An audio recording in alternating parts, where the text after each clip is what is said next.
কক্সবাজারের উখিয়ায় রোহিঙ্গা ক্যাম্পে অভিযান চালিয়ে বিপুল পরিমাণ অস্ত্র ও গোলাবারুদ সহ আরসার 4 জন সন্ত্রাসীকে গ্রেফতার করেছে 14 এপিবিএন।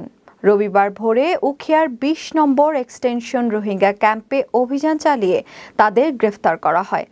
গ্রেফতারকৃত আরসার সন্ত্রাসীরা সকলেই উখিয়ার বিভিন্ন রোহিঙ্গা ক্যাম্পের বাসিন্দা বলে জানা গেছে। তাদের বিরুদ্ধে হত্যা, অপহরণ, অস্ত্র ও চাঁদাবাজি সহ নানা অভিযোগে একাধিক মামলা রয়েছে বলে জানায় পুলিশ। অভিযানে গ্রেফতারকৃত আরসা সন্ত্রাসীদের দেয়া তথ্যের ভিত্তিতে তাদের আস্তানায় তল্লাশি চালিয়ে 2টি 1নলা বন্দুক, 4টি 1 শুটার গান, 1টি দেশীয় 1 শুটার গান, 4টি হ্যান্ড গ্রেনেড, 5 রাউন্ড রাইফেলের গুলি, 2 রাউন্ড পিস্তলের গুলি, 2টি ওয়াকি-টকি সহ কয়েকটি বিভিন্ন ধরনের অস্ত্র উদ্ধার করা হয়। 14 আর্মড পুলিশ ব্যাটালিয়নের অধিনায়ক অতিরিক্ত ডিআইজি মোহাম্মদ ইকবাল প্রেস ব্রিফিংয়ের মাধ্যমে বিষয়টি নিশ্চিত করেন। গত রাত 2টা থেকে 4:45 পর্যন্ত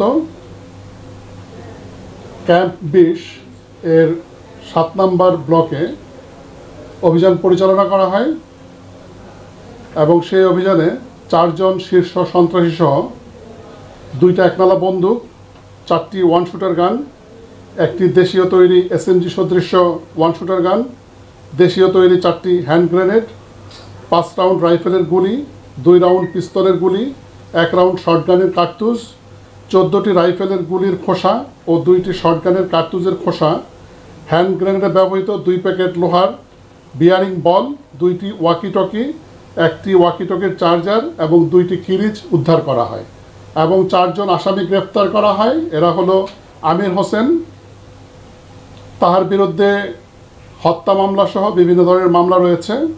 জিয়াউর রহমান, তার বিরুদ্ধেও হত্যা সহ একাধিক মামলা রয়েছে। সৈয়দ আমিনের বিরুদ্ধেও মামলা রয়েছে এবং মোহাম্মদ হারুন, সেও একজন তালিকাভুক্ত শীর্ষ সন্ত্রাসী।